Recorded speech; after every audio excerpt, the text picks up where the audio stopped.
कुछ वर्षों में भारत की अर्थव्यवस्था सशक्त हुई है और इस समृद्धि के साथ विश्व भर में भारतीयों का आत्मविश्वास बढ़ा है और भारतीयता की खोज पुनः आरंभ हुई है। अब हम जानना चाहते हैं हमारा दर्शन, व्याकरण, गणित, भूगोल, खगोल और सब कुछ। और इसके साथ ही हिंदी फिर से मानो नींद से जाग उठी है। नाइजीरिया में हिंदी की लोकप्रियता हुई है हिंदी फिल्मों से। उत्तर के कई शहरों में लोग अच्छी खासी हिंदी बोल लेते हैं और कुछ इन्हें गिने पढ़ने लिखने का अभ्यास भी करते हैं। यहाँ उच्चायोग में हर वर्ष हिंदी दिवस मनाया जाता है, जिसमें निबंध प्रतियोगिता, कविता, वाद विवाद प्रतियोगिता होती है। परंतु इनमें भाग लेने वाले लोग प्रायः सीमित होते हैं। यहाँ मंदिर में पंडित जी गीता पाठ करते हैं, जिसे सुनने मुट्ठी भर नाइजीरियन भी आते हैं, परंतु पढ़ना लिखना सीखने में उनकी कोई रुचि नहीं। उच्चायोग में पुस्तकालय भी है, जहाँ हिंदी की कुछ पुस्तकें हैं जिन्हें पढ़ने वाले एक या दो से अधिक नहीं। कभी कभी भारतीय महिलाएं हिंदी की निःशुल्क कक्षाएं लेती हैं और कुछ बच्चे आते भी हैं। मैं उम्मीद करती हूँ बड़े होकर वे उसे अपना सौभाग्य समझेंगे। लगोस में भारतीय स्कूल में हिंदी सिखाई जाती है, एक अनिवार्य विषय के रूप में, और मैं समझती हूँ यह अच्छी बात है। 1924 में यहाँ प्रधानमंत्री मोदी आए थे, तो कानो शहर से कुछ नाइजीरियन ने हिंदी में संदेश की वीडियो बनाकर भेजी थी। उनका एक समूह है जिसे वे दोस्ताना कहते हैं। उनकी लिपि में कितनी रुचि है मुझे ज्ञात नहीं। मैं एक लेखक हूँ। बीच के कुछ वर्षों में मेरा सारा प्रयास अंग्रेजी में लिखने का रहा। वह इसलिए क्योंकि 1980 और 210 के बीच का समय हिंदी लेखक के लिए किसी भी भविष्य का निर्माण कर सकने में समर्थ नहीं था। लेखक भी मनुष्य है और वह भी अपने काम की सार्थकता ढूंढता है। उसकी भाषा यदि समाज में अपना उचित स्थान खो रही है तो वह क्या करे।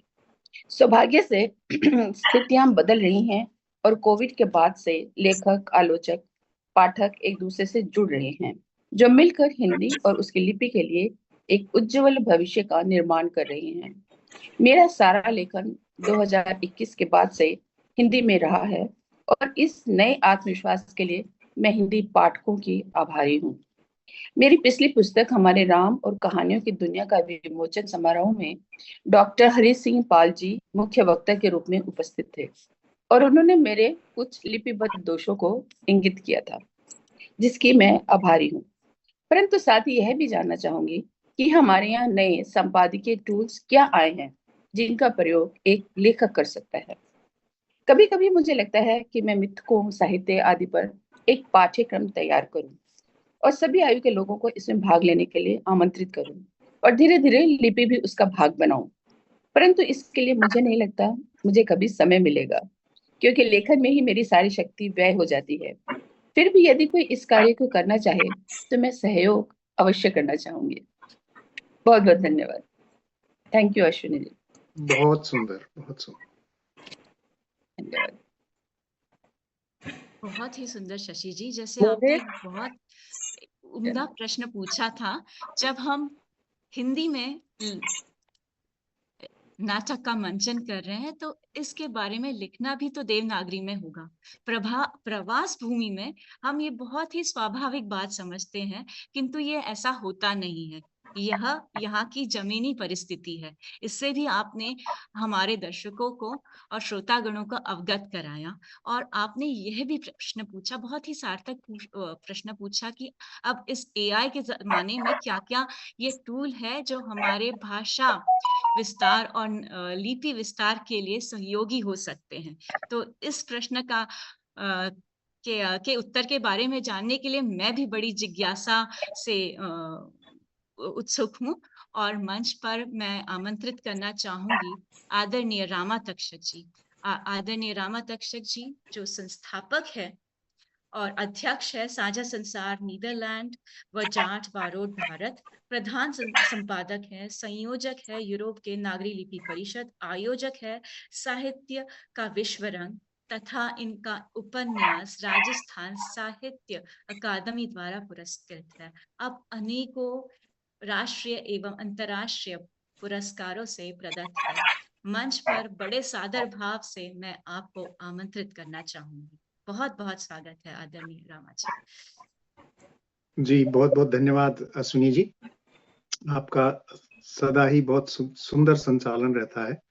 और आज मैं डॉक्टर पॉल साहब को अभिनंदन करते हुए ये भी कहना चाहूंगा कि आज बड़ी सुखद स्थिति है हमारे साथ कि विशिष्ट वक्ता के रूप में हमारे साथ डॉक्टर शैलेंद्र कुमार जी भी जुड़ रहे हैं।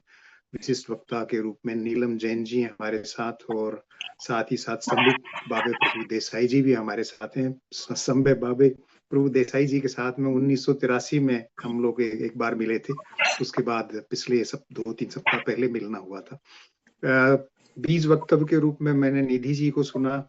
अभी अभी शशि महाजन जी का बहुत सुंदर वक्तव्य हमने सुना, और भावना भूषण जी ने भी बहुत सुंदर स्थिति बताई दक्षिण अफ्रीका में जो स्थिति है उस बारे में, और घर के परिवेश में हिंदी के बारे में भी उन्होंने बताया। मैं और इसके साथ साथ मैं सभी श्रोताओं का भी बहुत बहुत अभिनंदन करता हूँ। सभी का नाम लेना शायद संभव ना हो, लेकिन आपका बहुत बहुत स्वागत है पूरी साझा संसार फाउंडेशन और नागरी लिपि परिषद दिल्ली की टीम की ओर से। मैं आज थोड़ा सा देवनागरी लिपि पर थोड़ा सा हटकर बात करूंगा, और मैं थोड़ी ये बात करूंगा कि आज तक विदेशों में हमारे भारतवंशियों ने बाहर रह करके और विदेशियों ने शब्दकोश भी बहुत लिखे हैं, और मैं उनकी थोड़ी जानकारी दूंगा। अश्विनी जी, मैं एक संकेत आपसे देना चाहूंगा। यदि मेरी लगभग 1 मिनट हो गई होगी, 5 मिनट या 6 मिनट अगर और हो जाए तो आप मुझे संकेत देना, मैं आधे मिनट में उसका अपना वक्तव्य जो है वो समाप्त कर लूंगा। शब्दकोशों पर बात करना आज बहुत जरूरी है, क्योंकि शब्दकोश ऐसे हैं जो पूरी भाषाई विमर्श को, भाषाई संवाद को, भाषाई लेखन को दिशा देते हैं। और इस संबंध में मैं 3-4 नाम भी आपके सामने लिखना चाहूंगा कि मुझे जो अभी बातें, जो जानकारियां मुझे मिली, वो मिली मुझे पूर्ण चंद टंडन जी के एक जो कि भारतीय अनुवाद परिषद के महासचिव हैं, उनके एक आलेख से। उन्होंने बहुत अच्छे तरीके से शब्दकोशों के बारे में लिखा है, और शब्दकोशों पर जो भारतीयों के साथ साथ जो विदेशी विद्वानों ने लिखे, उन पर भी बहुत अच्छा लिखा है। मैं उन्हीं को कोट कर रहा हूं। उन्होंने लिखा है कि भारत से बाहर लगभग 140 संस्थान है जो हिंदी पढ़ाते हैं।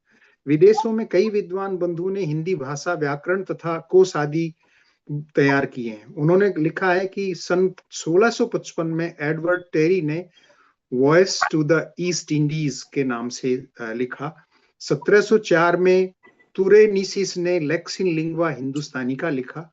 1715 में डच जो लेखक हैं, व्यापारी भी थे वो, केटलार जो हैं, उन्होंने हिंदुस्तानी का व्याकरण भी लिखा। 1856 में जो है हाब्सन जॉब्सन कोश में हिंदुस्तानी जो है लंदन से प्रकाशित हुई।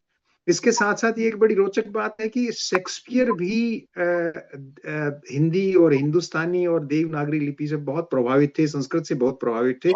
उनका भी 1817 में शेक्सपियर का एक अंग्रेजी हिंदुस्तानी, हिंदुस्तान अंग्रेजी का जो है ना शब्दकोश लिखा है उन्होंने। और ये सारी जानकारी जो है मुझे पूर्ण टंडन जी के आलेख से मिली है। साथ ही साथ मैंने सभी मित्रों को जो हमारे आसपास हैं, मैंने सबको लिखा था जो जो भी जिस देश में रह रहे हैं या जो मेरे संपर्क में या जहां से संभावनाएं थी, तो उनके कुछ के उत्तर आए। उनका भी मैं उनके नाम के साथ ये कहना चाहूंगा कि और साथ ही उन्होंने जे फर्गूसन का नाम भी लिया है टंडन जी ने उसमें, जिन्होंने हिंदुस्तानी से अंग्रेजी और अंग्रेजी से हिंदुस्तानी का शब्दकोश लिखा है। हिंदी भाषा और देवनागरी में जो सबसे पहला शब्दकोश आया है देवनागरी लिपि में, हिंदी भाषा या देवनागरी का, वो सबसे पहला शब्दकोश पादरी M.T. एडम ने लिखा है। 1829 में हिंदी कोश नाम से कलकत्ता से प्रकाशित हुआ है। ये बहुत महत्वपूर्ण जानकारियां जो आज हमारे सामने आई।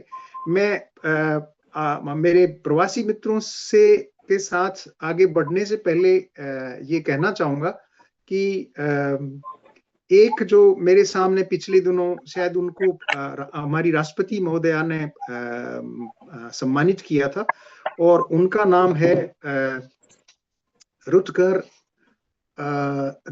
कोर्टन होर्स्ट, और वो वाइस प्रिंसिपल हैं, और वो संस्कृत के बहुत अच्छे, बहुत बड़े विद्वान हैं, उनका कथन है कि अंग्रेजी नहीं, संस्कृत विश्व की भाषा के रूप में बोली जाए।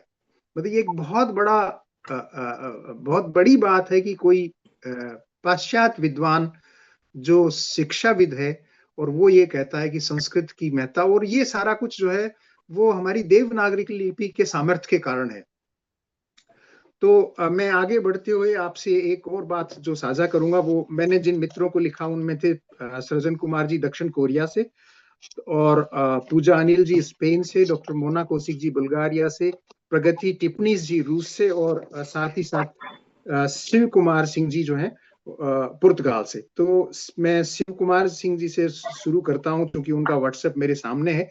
पुर्तगीज और हिंदी पुर्तगीज का शिव कुमार सिंह ने हिंदी पुर्तगाली का एक शब्दकोश प्रकाशन तैयार किया है और उनका दूसरा संस्करण भी आ गया है।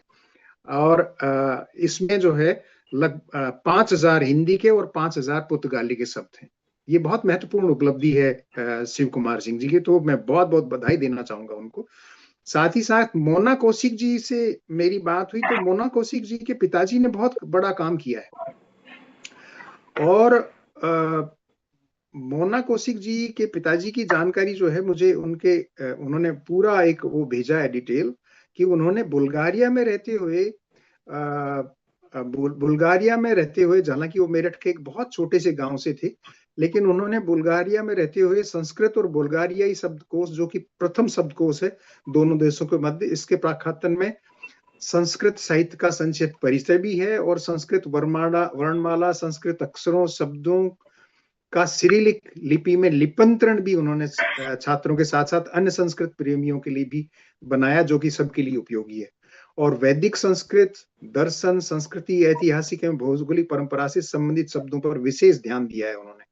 तो ये एक बहुत महत्वपूर्ण बात रही है प्रोफेसर रामकृष्ण कौशिक की। आज हम उनको नमन स्मरण कर धन्य है कि उन्होंने बुल्गारिया में रहते हुए इतना बड़ा काम किया। और मैं मोना कौशिक जी को भी बहुत बहुत धन्यवाद देना चाहूंगा, बधाई देना चाहूंगा कि उन्होंने मुझे ये सारी जानकारी भेजी, क्योंकि ये बहुत बड़ा है। उन्होंने जो इंडोलॉजी की वे बुल्गारिया में इंडोलॉजी विभाग की स्थापना के सूत्रधार भी बने हैं। तो ये एक बहुत बड़ी उपलब्धि है भारतीयता के लिए, देवनागरी लिपि के लिए, भारतीय संस्कृति के लिए। तो बहुत बहुत धन्यवाद मोना कौशिक जी। मैं अब प्रगति टिप्पणीस जी के उस पर आता हूँ। प्रगति टिप्पणीस जी ने मुझे भेजा है, मैं वो खोल रहा हूँ उनका प्रगति टिप्पणीस जी। उन्होंने लिखा है कि हिंदी और जो रूसी मुहावरा कोश जो है वो भेजा है, और उसके प्रधान संपादक हैं स्वर्गीय श्री योगेंद्र नागपाल। 1948 से 2020 तक का उनका जीवन काल रहा है, उनको स्मरण कर भी हम धन्य हैं। और इसमें जो संपादक मंडल है इस हिंदी रूसी मुहावरा कोश का, उनके नाम भी मैं यहाँ लेना चाहूंगा। प्रोफेसर अन्ना चेलनोकोवा अध्यक्ष हैं, भारतीय भाषा विभाग, सेंट पीटर्सबर्ग राजकीय विद्यालय रूस की। सुश्री प्रगति टिप्पणीस मॉस्को से, सुश्री सरोज शर्मा मॉस्को से, सुश्री अल्पना दास मॉस्को से, और श्री मानवेंद्र सिंह शर्मा नई दिल्ली से। और ये पुस्तक जो है, ये शब्दकोश हिंदी रूसी मुहावरा कोश जो है वाणी प्रकाशन ने दिल्ली से 2025 में प्रकाशित किया है। साथ ही ये मॉस्को अंतरराष्ट्रीय पुस्तक मेले में इसका विमोचन हुआ था। और तो बहुत बहुत धन्यवाद प्रगति जी, और बहुत बहुत बधाइयां आपको ये सारी जानकारी उपलब्ध कराने के लिए। और सृजन कुमार जी ने मुझे भेजा है दक्षिण कोरिया सियोल से, और उनका कहना है कि सृजन कुमार जी का कहना है कि कोरिया में जो सबसे पहला 1995 में हांगकुंग यूनिवर्सिटी ऑफ फॉरेन स्टडीज के प्रोफेसर जी लिंग हो ने हिंदी कोरियाई शब्दकोश का निर्माण किया था। देखिए आप, आज से लगभग 31 साल पूर्व, जिसमें लगभग 60,000 शब्द हैं। ये बहुत बहुत महत्वपूर्ण बात है। उसके बाद 2008 में उसी विश्वविद्यालय के प्रोफेसर किम ऊ जो ने 30,000 शब्दों का कोरियाई हिंदी शब्दकोश का निर्माण किया था। तो बहुत बहुत बड़ी उपलब्धि है ये देवनागरी लिपि के लिए, और इनको हमें सामने लाना चाहिए। और ये जो मैं बता रहा हूँ ये सारा कुछ मुझे लगता है टिप ऑफ द आइसबर्ग है, मतलब समुद्र में तैरते हुए हिमखंड का छोटा सा सिरा दिख रहा है हमें। तो बहुत बहुत आभार सृजन कुमार जी। और अब मैं चलता हूँ पूजा अनिल जी की तरफ। पूजा अनिल जी ने भी मुझे स्पेन से इस बारे में जानकारी भेजी है, और पूजा जी ने लिखा है कि उनको मैं थोड़ा सा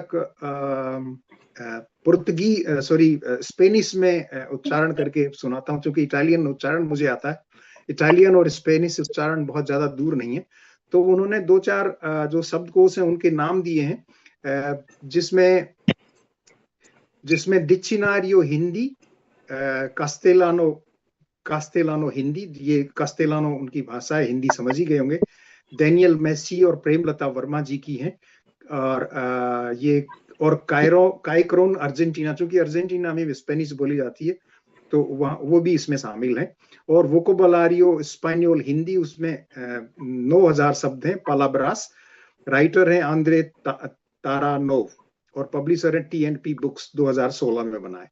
इसके अलावा डिक्शनरियो दी हिंदी स्पेनियोल एनरिक गालुट जार्डियल इसके लेखक हैं, इंडिपेंडेंटली पब्लिश बाय तापा ब्लांदा 1990 में।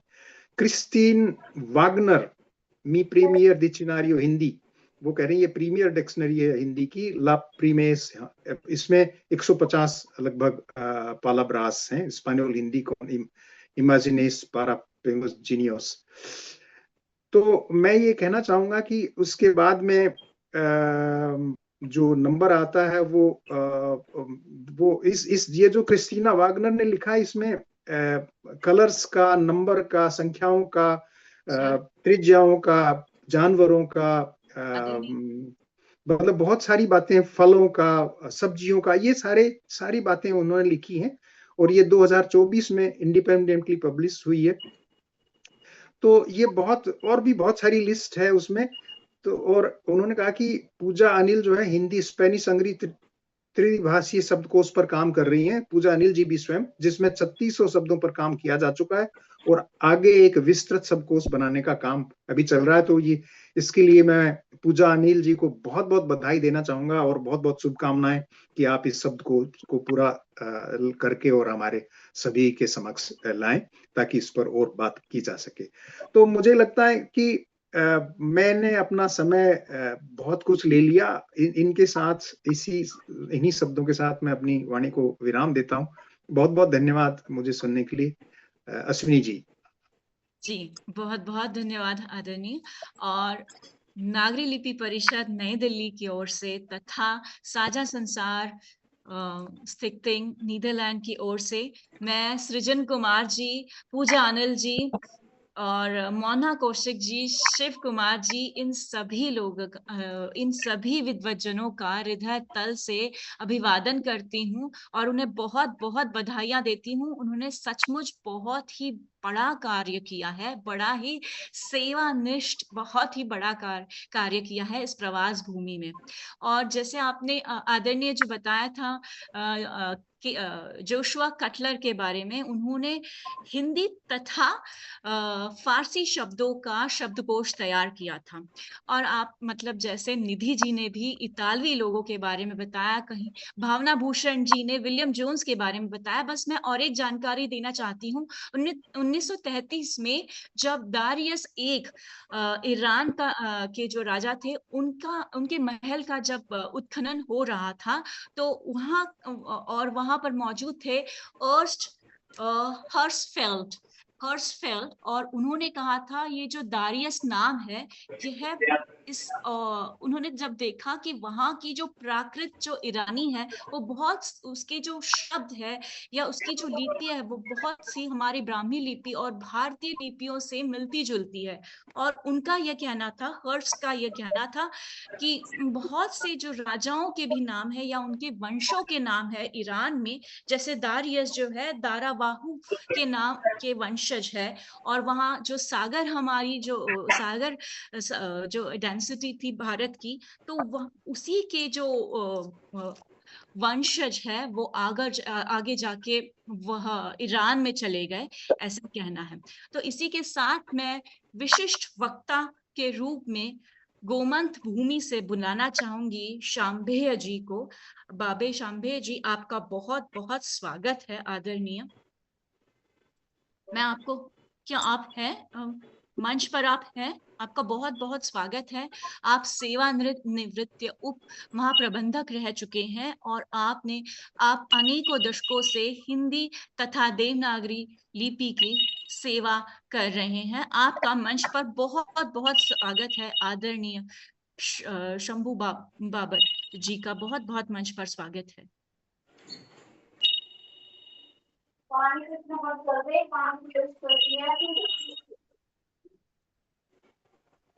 आदरणीय, क्या आप हमें सुन पा रहे हैं? डॉक्टर प्रभु देसाई जी, अपना माइक खोलिएगा।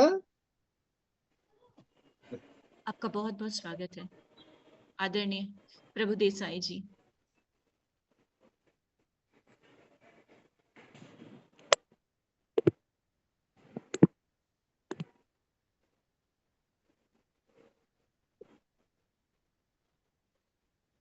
जुड़ने तक इस मंच से जुड़े, YouTube से जुड़े सभी हमारे श्रोतागणों को मैं बहुत बहुत धन्यवाद देती हूँ। आज हमारे यहाँ इस मंच पर 32 लोग जुड़ चुके हैं, जिसमें 6 वक्तागण हैं। इसके अलावा जितने भी श्रोतागण हैं उनका बहुत बहुत धन्यवाद जुड़ने के लिए। और बहुत से हमारे जो श्रोतागण हैं वे कह रहे हैं, दर्शकगण भी कह रहे हैं कि ये बहुत ही ज्ञानवर्धक गोष्ठी हो रही है। आप सभी का बहुत बहुत धन्यवाद। डॉक्टर प्रभु देसाई जी शायद जुड़ नहीं पा रहे हैं, मैं उन्हें देख नहीं पा रही हूँ, तो बड़े सम्मान के साथ मैं मंच पर आमंत्रित करना चाहूंगी डॉक्टर नीलम जैन जी को, जो अमेरिका से जुड़ी है। आदरणीय, आपका बहुत बहुत स्वागत है। वहां रखा था उस पर बगैर उस पे फ्लैश।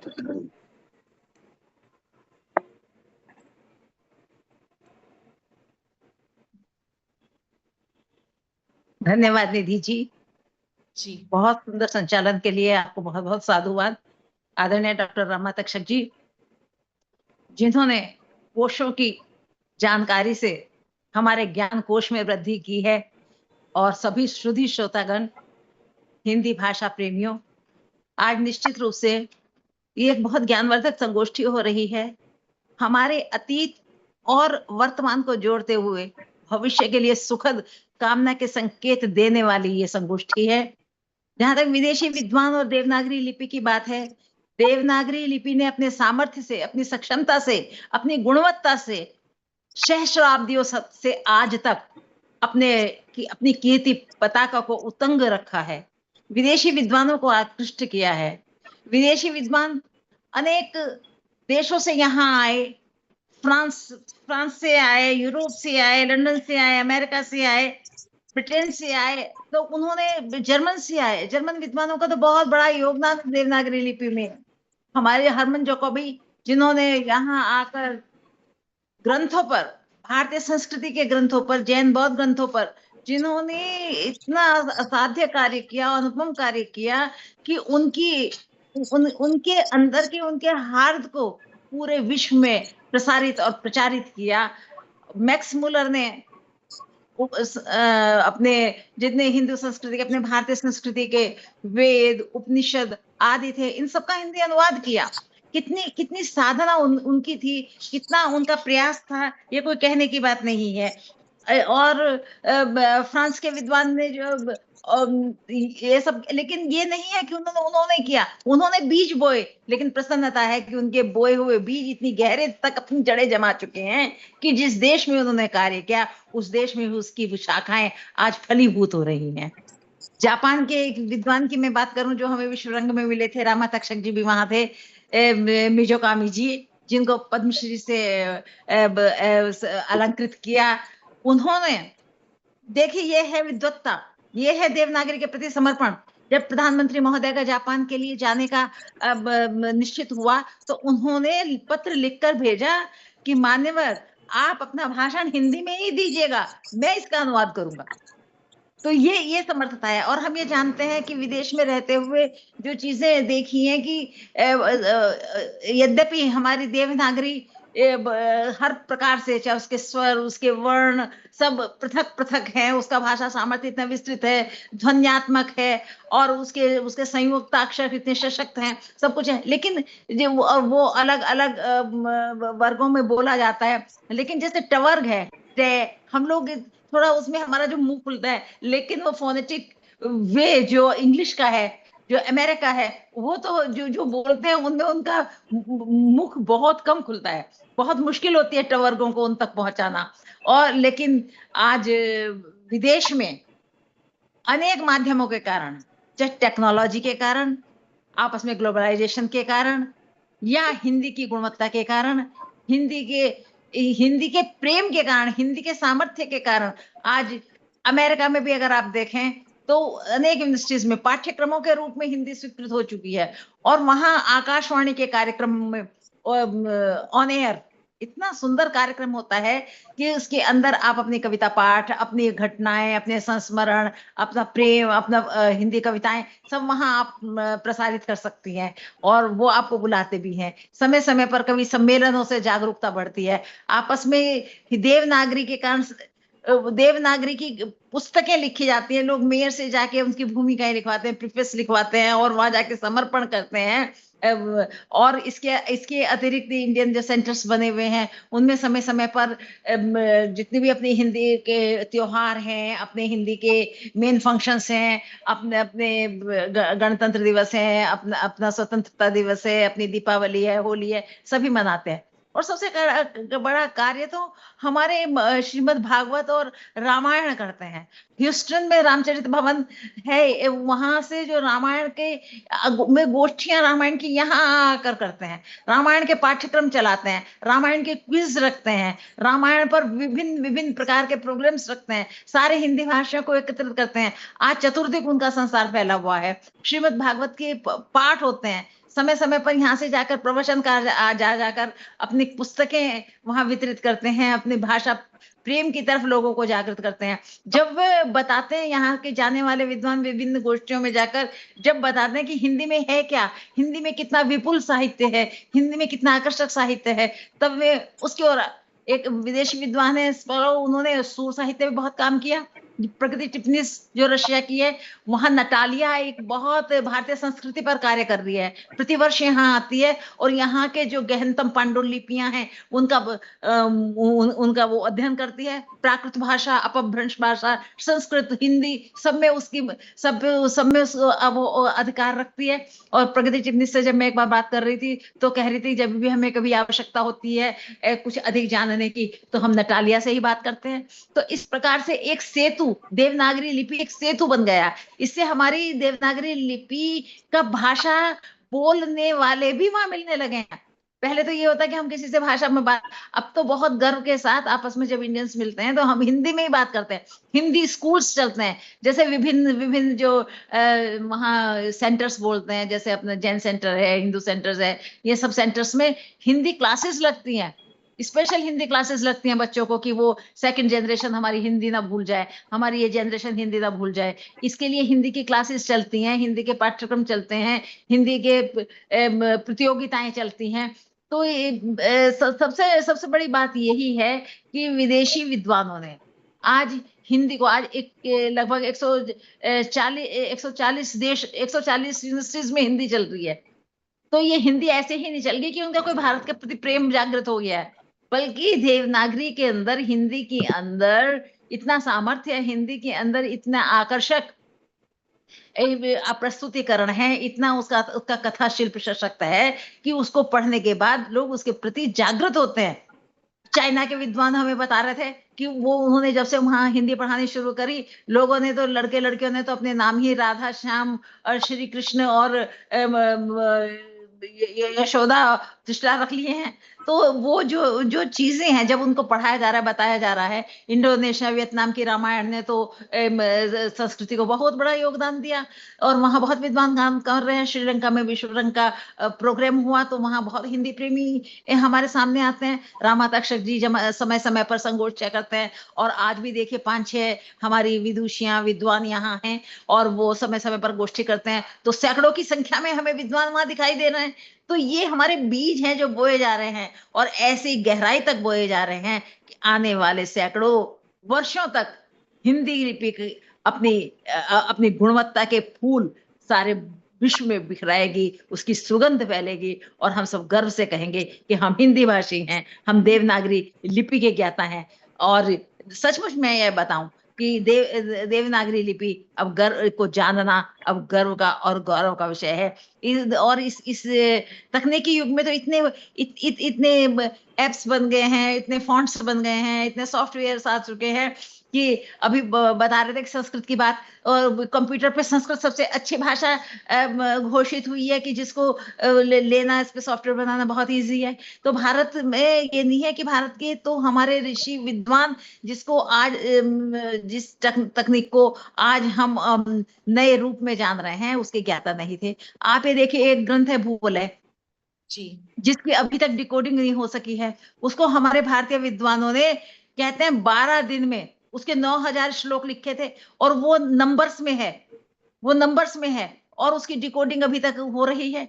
ऐसा नहीं है कि वो नहीं जानते थे, कंप्यूटर के हार्द को नहीं पहचानते थे, उनके पास तो अंतरंग के ऐसे सॉफ्टवेयर थे, अंतर विद्या थी, ऐसी ज्ञान विद्या थी, ऐसी ज्ञान परंपरा के संवाहक थे कि आज उन्होंने, इसीलिए ये देवनागरी है, ये नागरी नहीं है, ये केवल नागरी नहीं है, ये देवनागरी है। देव जिसके अंदर दिव्यता है, जिसके अंदर सामर्थ्य है, जिसके अंदर अजरता और अमरता है, जिसके अंदर गुणवत्ता है, जिसके अंदर शुद्धता है, जिसके अंदर भावात्मक एकता है, जिसके अंदर सेतु बनने का सामर्थ्य है, सांस्कृतिक एकता को जोड़ने की जिसके अंदर शक्ति है। तो मैं आज बहुत गर्व और गौरव का अनुभव कर रही हूँ कि हम विदेशी विद्वानों को, निश्चित रूप से हिंदी के विद्वानों को बहुत कठिनाइयों का सामना भी करना पड़ता है, बहुत प्रयास भी करने पड़ते हैं, और लेकिन वो फिर भी इस कार्य में लगे हुए हैं और उनको उपलब्धि भी मिल रही है, जिस पर हम गर्व और गौरव कर रहे हैं। धन्यवाद। बहुत ही सार्थक। अभी मंच पर जो पदासीन थी और जिनका उद्बोधन हमने सुना, मेधावी आदरणीय नीलम जैन जी, जो शुभचिंतक फाउंडेशन जी, देसाई जी, बस 1 मिनट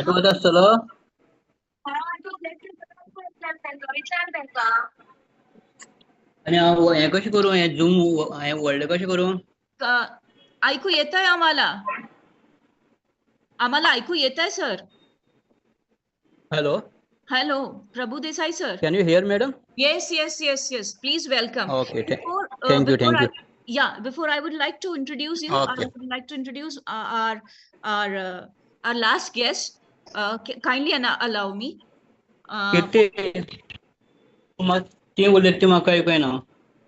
आप कृपया आपका माइक म्यूट पर रखें, विनम्र अनुरोध है आदरणीय। देसाई को कहिए कि वो अपना माइक के अलावा कैमरा भी सेल्फी मोड में करें, अभी वो सामने की तरफ दिख रहा है जी।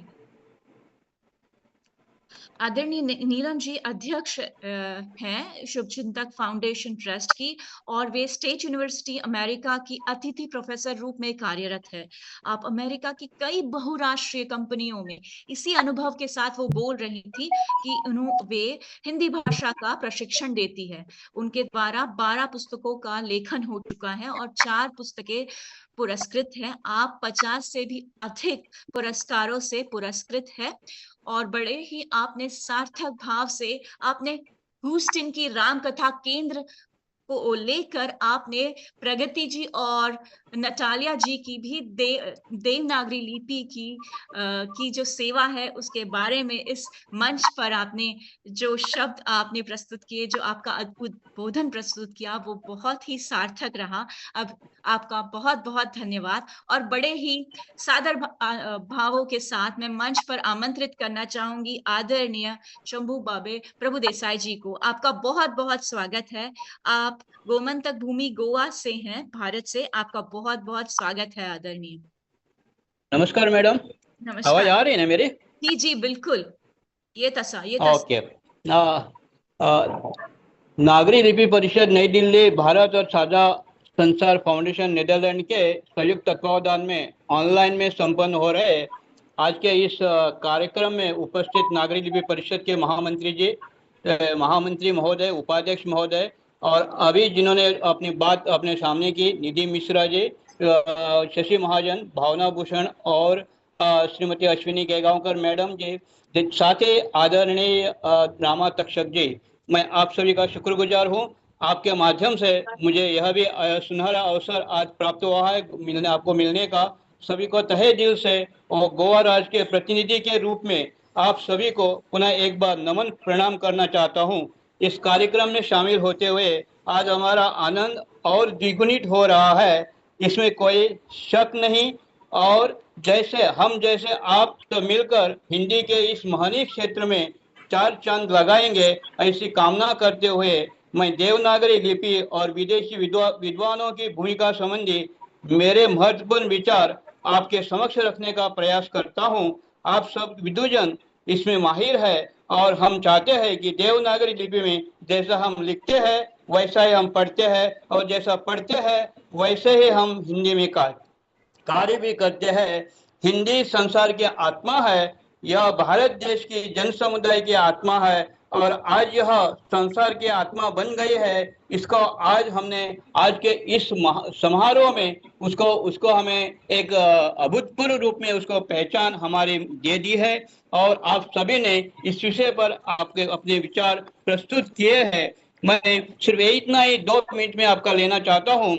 आज हिंदी भाषा और साहित्य नहीं, अभी तो विज्ञान, शिक्षा, अभियांत्रिकी, विधि, कृषि, उद्योग, प्रौद्योगिकी सभी क्षेत्रों में हिंदी का प्रयोग हो रहा है और हिंदी की भूमिका महत्वपूर्ण हो रही है। जैसे सभी मनुष्यों द्वारा पारस्परिक विवाह में मिलने जुलने की, विकसन के महान राष्ट्र बनने की सुभाषा कही जाने की हिंदी अधिकारिणी है। आज हिंदी का भविष्य उज्ज्वल ही नहीं, स्वर्णिम भी है। हिंदी भारतीय अस्मिता की द्योतक है, विश्व में हमारी पहचान है भारत देश की। इसकी हमारी समृद्ध संस्कृति और भारत देश की राजभाषा, राज्यभाषा, मातृभाषा, संपर्क भाषा, और इससे बढ़कर यह हिंदी हमारी विश्व भाषा बनने की ओर अग्रसर है। और इसमें आप सभी राष्ट्रों का एक साथ समुदायों का हमें हिंदी संयुक्त राष्ट्र संघ की आधिकारिक भाषा बनने के लिए योग्य है, और भाषा बने तो भारत देश के लिए यह बड़े गर्व की बात होगी। विदेशों में अपने दूतावासों में तक यह संदेश पहुंच जाएगा कि दैनंदिन का सरकारी कामकाज करने के लिए अनुकूल और अनुकरणीय वातावरण हिंदी के प्रति है। तभी हिंदी को संयुक्त राष्ट्र संघ की आधिकारिक भाषा विश्वव्यापी बनने का सही गौरव मिलेगा। देवनागरी लिपि राष्ट्रलिपि होने के लिए सर्वथा उपयुक्त है, ऐसे आप मान्य है। अभी सभी वक्ताओं ने इसी बारे में भी कहा गया है। कंप्यूटर के क्षेत्र में तो हिंदी का प्रयोग सहज होते ही निरंतर वृद्धि हो रही है। आज हिंदी इंटरनेट भाषा बनकर विश्व प्रतिस्पर्धा हेतु तैयार खड़ी है। इससे हिंदी की अंतर्राष्ट्रीय भूमिका और मजबूत होती जा रही है। इन बातों को ध्यान में रखकर मैं पूर्व अमेरिकी राष्ट्रपति जॉर्ज बुश ने भी कहा था कि भारत को समझना है तो हिंदी सीखो। तत्पश्चात बिल गेट्स ने भी स्वीकारा है कि नागरिक की संगठनीय आवश्यकता हिंदी के लिए विकास में परिणत होगी। यह लगभग तय हो चुका है। हिंदी के लिए विश्व के लगभग 120 विश्वविद्यालय में हिंदी का अध्ययन, हिंदी का अध्यापन, हिंदी का खोलकर काम, अध्ययन, अध्यापन की व्यवस्था की गई है। Airlines, air India, air France आदि में प्रत्येक उड़ान में भी हमने यह अनुभव किया है कि उन्होंने हिंदी के लिए क्रू रखा है। अतः ये कहना उचित होगा कि भूमंडल पर हिंदी दौड़ रही है और वायुमंडल में हिंदी उड़ रही है। यह हमने अभी भी समाचार में देखा है, महसूस किया है। समाचार पत्र पत्रिकाएं, Akashvani, Doordarshan, film, computer, internet, social media ने हिंदी का बहुत प्रचार और प्रसार किया है। सरल शब्दों में यदि कहे तो हिंदी हमारे मान सम्मान, स्वाभिमान और गर्व की भाषा है। हिंदी सूचना प्रौद्योगिकी के अभूतपूर्व विकास के परिणाम स्वरूप संसार में विभिन्न प्रगति राष्ट्रों की आपसी दूरी कम होती जा रही है। संसार के सभी विश्वविद्यालयों और महाविद्यालयों में हिंदी भाषा और साहित्य का अध्ययन, अध्यापन का जोर पकड़ता जा रहा है। वैश्विक परिदृश्य में भी यदि देखा जाए तो भारत विदेशों में स्थित कंपनियां अपने कार्मिकों को हिंदी सिखाने के लिए आग्रह कर रही है।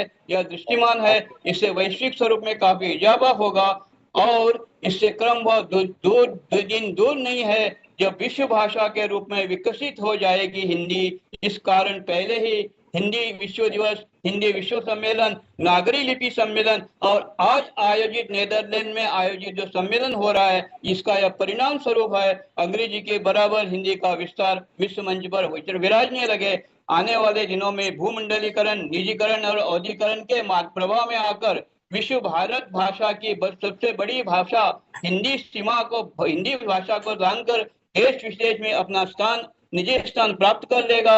इसी अपेक्षा सह यह कहना आज के दिन महनीय दिन यथार्थ होगा। जैसा हम कहते हैं, झंडा ऊंचा रहे हमारा तिरंगा, ठीक ऐसे ही भाषा ही ऊंची रहे हमारी हिंदी, क्योंकि वह सिंध भूमि की बिंदी है और संसार की बिंदी बनने वाली है। पुनश्च आप सभी लोगों को मेरा करबद्ध प्रणाम और निष्ठा से हिंदी का पालन करने का सभी महानुभावों से मैं उम्मीद करता हूं। जय हिंदी, जय भारत। धन्यवाद मैडम। बहुत बहुत धन्यवाद आदरणीय, आपका वक्तव्य बहुत ही सार्थक रहा। और जैसे ही हम सभी जानते हैं, देवनागरी लिपि की जो 5 विशेषताएं हैं, जैसे समग्रता, उच्चारण एवं लेखन में एक रूपता, निश्चितता, जैसे उच्चारण में जो निश्चितता होती है, CUT कट लेकिन PUT पुट नहीं है यहाँ, नियतता, एक चिन्ह निश्चित है, तथा सबसे महत्वपूर्ण पांचवी विशेषता वर्ण विभाजन में वैज्ञानिकता। इन सभी विशेषताओं को देखते हुए ये बिल्कुल हमारी जो देवनागरी लिपि है, जो नागरी लिपि है, ये जोड़ लिपि के रूप में उभर कर आ रही है विश्व में। और जो आदरणीय आचार्य विनोबा भावे जी का जो स्वप्न था या संकल्प था कि देवनागरी लिपि एक वैश्विक लिपि बने, इसकी ओर नागरी लिपि परिषद अग्रसर रह रही है। तो हम सभी इस अनवरत नागरी लिपि की इस जो इनका प्रवास है, उनको बहुत बहुत बधाइयां देते हैं। और बड़े ही आदर भाव के साथ मैं मंच पर आमंत्रित करना चाहूंगी आदरणीय प्रोफेसर डॉक्टर शैलेंद्र कुमार शर्मा जी। आप सभी, मतलब आपका परिचय तो मैं क्या बता सकती हूँ, आप स्वयं कुलानुशासक है विक्रम विश्वविद्यालय उज्जैन के, तथा आप उपाध्यक्ष है नागरी लिपि परिषद नई दिल्ली के, और आप पिछले 3.5 दशकों से निरंतर सक्रिय भाव से साहित्य, भाषा, संस्कृति, उच्च शिक्षा एवं अनुसंधान के क्षेत्र में अविरत कार्यरत है। आपके द्वारा 35 से भी अधिक ग्रंथों का लेखन एवं संपादन हो चुका है, और आप अनेकों राष्ट्रीय एवं अंतर्राष्ट्रीय पुरस्कारों से प्रदत्त है। बड़े सादर भाव के साथ मैं मंच पर आमंत्रित करना चाहती हूँ प्रोफेसर डॉक्टर शैलेंद्र कुमार जी को। आपका बहुत बहुत स्वागत है आदरणीय।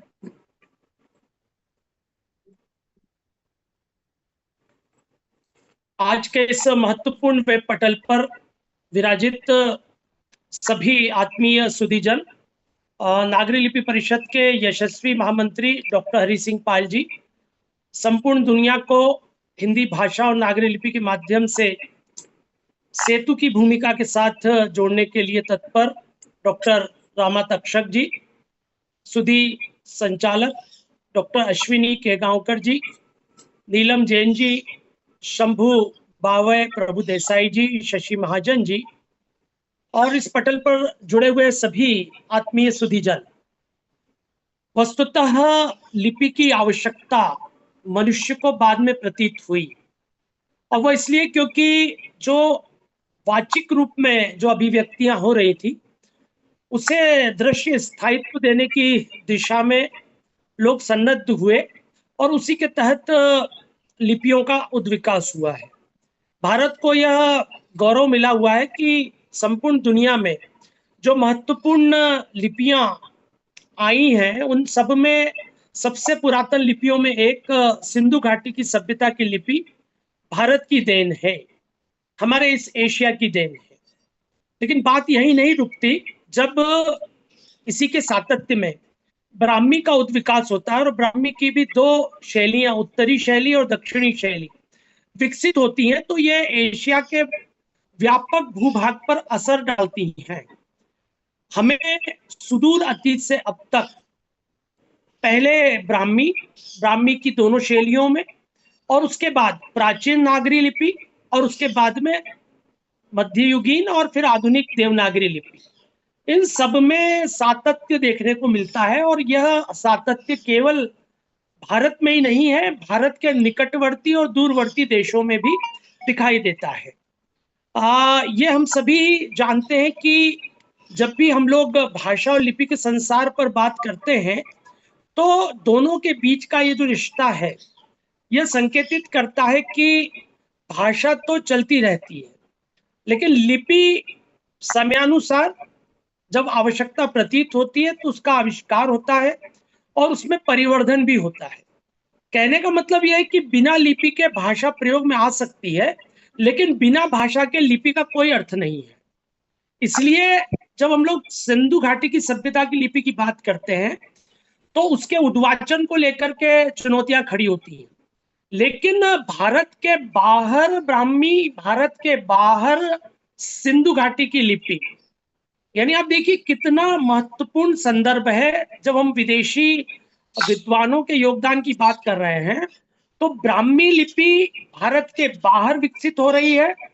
ब्राह्मी और उसके पहले सैंधव लिपि, दोनों के मध्य जो संबंध बन रहा है वो हमें श्रीलंका में देखने को मिलता है। वहां पर जो अनुराधापुर का जो उत्खनन हुआ, वहां पर पात्र पर दोनों लिपि चिन्ह मिले हैं, जिसमें सैंधव चिन्ह भी है और ब्राह्मी के चिन्ह भी है। इसका मतलब है कि जितना बड़ा योगदान भारत का लिपियों के विकास में है, उतना ही महत्वपूर्ण योगदान भारतेतर देशों का है, वहां के लोगों का है। जब हम लोग विदेशी विद्वानों के देवनागरी संदर्भित कार्यों को देखें तो इसमें भी एक सिलसिला है। देवनागरी लिपि की यह विशेषता है कि वह भारतीय भाषाओं की नैसर्गिक लिपि है, लेकिन उसके साथ साथ यह भारत के निकटवर्ती और दूरवर्ती देशों की भी नैसर्गिक लिपि बनने की संभावना लिए हुए है। इसीलिए आचार्य विनोबा भावे ने जब जोड़ लिपि या संपर्क लिपि के रूप में देवनागरी लिपि के बारे में बात की तो उन्होंने ये संकेत दिया कि भारत की भाषाएं देवनागरी के माध्यम से जुड़े, एशिया की भाषाएं देवनागरी लिपि के माध्यम से जुड़े, और फिर यूरोप और अन्य महाद्वीपों की भाषाएं भी देवनागरी लिपि के माध्यम से जुड़े।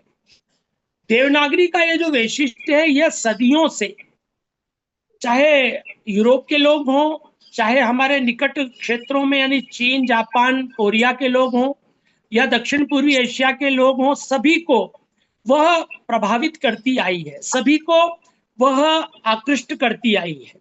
मैं यह संकेत देना चाहूंगा कि दुनिया में यदि फ्रेंच, स्पेनिश या अन्य जो भाषाएं हैं उनको यदि सही तरीके से लिप्यंकित किया जाना है तो रोमन की तुलना में देवनागरी लिपि अधिक संगत महसूस होती है। और ये बात मैं नहीं कह रहा हूँ, ये वे लोग कह रहे हैं जिनका संबंध रोमन लिपि के साथ में है।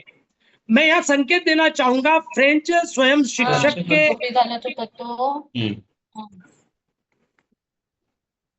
सत्यकेतु विद्यालंकार संकेत दे रहे हैं कि फ्रेंच भाषा को व्यक्त करने में देवनागरी लिपि अधिक सटीक सिद्ध होती है। यानी आप स्पेनिश के उच्चारण ले लें, चीनी के, जापानी या कोरियाई भाषाओं के उच्चारणों को ले लें, तो सही ढंग से देवनागरी लिपि के माध्यम से हम उन्हें व्यक्त कर सकते हैं। तो यहाँ ये प्रश्न खड़ा होता है कि ये सिलसिला शुरू कब हुआ। तो मैं बताना चाहूंगा कि भारत के बाहर देवनागरी लिपि की प्रतिष्ठा के लिए प्रयास सदियों से चल रहे हैं। विद्वानों की भूमिका, अनुवादकों की भूमिका, संस्थानों की भूमिका सुस्पष्ट है। सबसे पहले तिब्बत जो है वो एक महत्वपूर्ण कार्य करता है। तिब्बत में, इसी भूमि से जहां मैं बैठा हूं, उज्जैन से अनेक ग्रंथ पाली के जाते हैं तिब्बत में। वे लोग उस समय की जो लिपि है, जिसे हम लोग पूर्व दौर में ब्राह्मी के रूप में, बाद में सिद्ध लिपि के रूप में हम देखते हैं, जो कि देवनागरी का ही पूर्व रूप है। उसके माध्यम से वे लोग भाषा को समझते हैं, सीखते हैं, उसका अनुवाद का सिलसिला प्रारंभ होता है। तो चाहे तिब्बत के विद्वान हो, और उसके बाद चीन और जापान के विद्वान आते हैं जिन्होंने इस दिशा में कार्य किया, और जब हम लोग उपनिवेशवाद के दौर में आते हैं तो जर्मनी, फ्रांस और उसके बाद में स्पेनिश, इटालियन, ब्रिटिश, ऐसे तमाम लोगों ने देवनागरी के क्षेत्र में महत्वपूर्ण कार्य किया। केवल शब्दकोश ही नहीं, वरन उन्होंने लिप्यंकन की दृष्टि से कार्य किया। उन्होंने अनुवाद के क्षेत्र में कार्य करते हुए बहुत सारे शब्दों को, मूल संस्कृत के जो शब्द थे उनको हूबहू देवनागरी लिपि में लिखा, और उसके साथ साथ इटैलिक रूप में उन्होंने रोमन में भी कोष्ठक में दर्ज किया।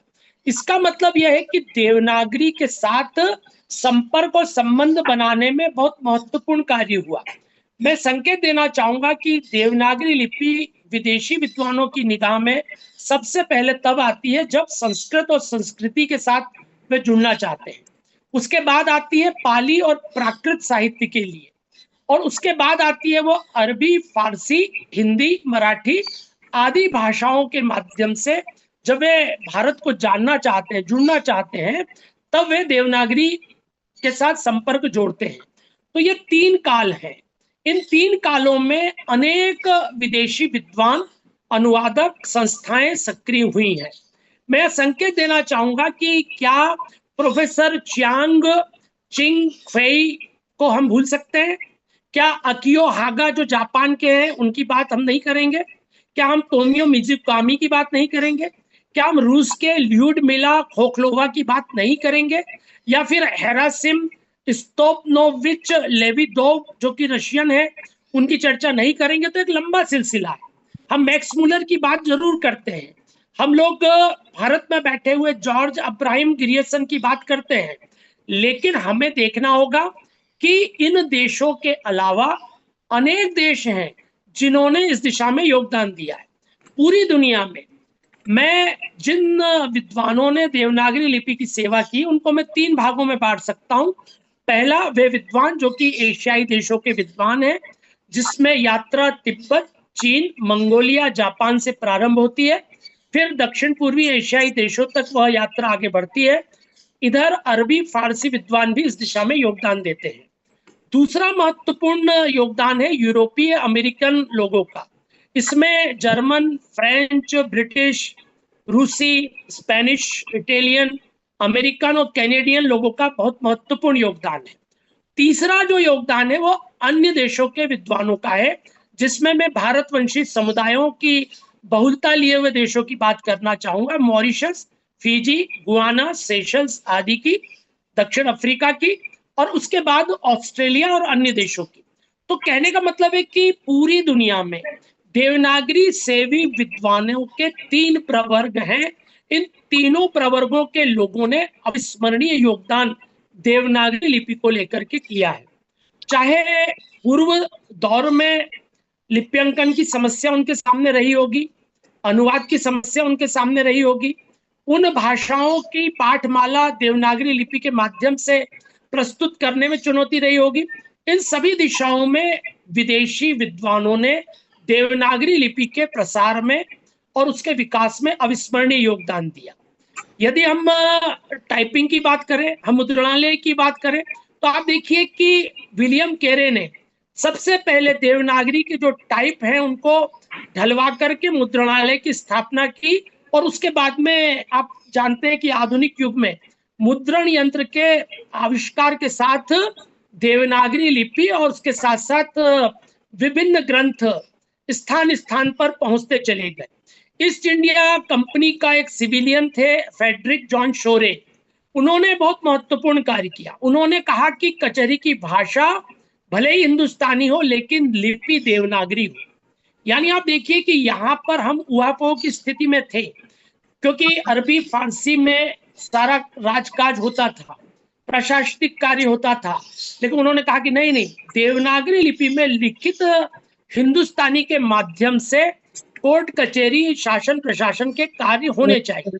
तो शोरे महोदय ने नागरी लिपि को प्रश्रय देने की मांग की, और इसी के सातत्य में आप देखिए कि जब भारत में चाहे ग्राउंड की बात करें, ग्राउंड ने हिंदी और देवनागरी लिपि का पक्ष समर्थन किया।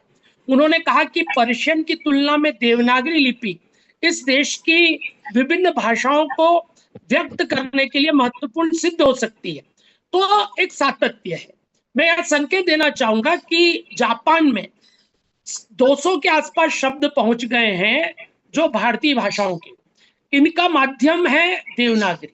चूंकि यहाँ से जो ग्रंथ गए थे जापान में, तो वो जो अनुवाद के माध्यम से जब बातें वहां जा रही थी, तो लगभग 200 शब्द ऐसे हैं जो जापानी में संस्कृत मूल के या हमारी हिंदी या मराठी से जुड़े हुए शब्द वहां प्रचलन में आ गए हैं। तो इसका एकमात्र कारण यह है कि देवनागरी ने एक तरह से दिशाओं की भाषाओं को जोड़ने में अविस्मरणीय कार्य किया। अभी रामा तक्षक जी शब्दकोशों की बात कर रहे थे। 1785 में क्रिक पैट्रिक ने एक शब्दकोश की रचना की थी और उनकी इच्छा थी कि कोश में हिंदी के शब्दों को सम्मिलित करें और देवनागरी लिपि का प्रयोग। निस्संदेह उस समय चुनौती थी, टाइप हमारे पास उपलब्ध नहीं थे, तो उन्होंने यह किया कि पर्शियन और उसके साथ साथ देवनागरी दोनों से अलग हट करके रोमन का पक्ष लेते हुए उसमें प्रस्तुत किया। लेकिन ये बात यही नहीं रुकती। जब गिल क्राइस्ट हमारे बीच में आते हैं, तब वे फारसी और देवनागरी के स्थान पर जब रोमन की वकालत करते हैं तो उसके विरुद्ध आवाज उठाई जाती है। H.H. विल्सन ने उस समय हिंदुस्तानी और पर्शियन मुहावरों की रचना को उन्होंने प्रस्तुत किया उस ग्रंथ को, और ये कहा कि मैं रोमन का समर्थक नहीं हूं। यानी देवनागरी के पक्ष समर्थक केवल भारत के लोग ही नहीं है, विदेशी विद्वानों ने भी देवनागरी का पक्ष समर्थन किया बड़ी संख्या में। हम बेल्जियम के कामिल बुल्के को कैसे भूल सकते हैं, हम लोग फ्रांस और जर्मनी के लोगों को कैसे भूल सकते हैं, गार्सा को कैसे भूल सकते हैं, लोग जर्मनी के हम्बोल्ट विश्वविद्यालय जहां पर गुजराती और हिंदुस्तानी का शिक्षण 1896 से प्रारंभ हो गया था, उसे हम कैसे भूल सकते हैं। तो एक लंबा सिलसिला है। मैं अंत में केवल ये कहना चाहूंगा कि नागरी लिपि परिषद ने जो पाठमालाएं तैयार की हैं, उसमें विभिन्न भाषाओं के शिक्षण के लिए जिन लोगों ने योगदान दिया, उसमें बड़ी संख्या में विदेशी विद्वान हैं। हम क्यूआई दोई को कैसे भूल सकते हैं, हम लोग दर्शनायक जी को कैसे भूल सकते हैं,